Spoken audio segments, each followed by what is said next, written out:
ఇంకో విషయం చెబుతున్నా, అమ్మాయిలు హీరోయిన్లు ఈ బట్టలు పెడితే వేసుకొని పోతే మనమే దరిద్రం అనిపించాల్సి వస్తుందమ్మా. ఏమనుకోవద్దు, హీరోయిన్లు అందరూ మీరు అనుకున్నా నాకు పోయేది లేదు, లాగి పీకుతాం మనం, అది వేరే విషయం. కానీ మీ అందం చీరలోనో, మీ అందం నిండుగా కప్పుకునే బట్టల్లోనే ఉంటుంది తప్పితే సామాను కనపడే దాంట్లో ఏముండదమ్మా.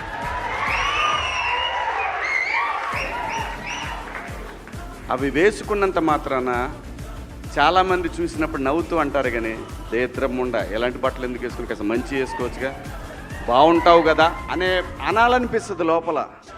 అనలేము. అంటే మళ్ళీ స్త్రీ స్వాతంత్రం లేదా, స్వేచ్ఛ లేదు. స్త్రీ అంటే ప్రకృతి, ఎంత అందంగా ఉంటే అంత గౌరవం పెరిగింది. ఈ ప్రకృతి అద్భుతంగా ఉంటుంది.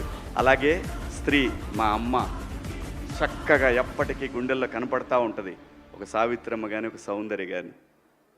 అలాగే ఈ జనరేషన్లో ఇంకా చాలామంది, రష్మిక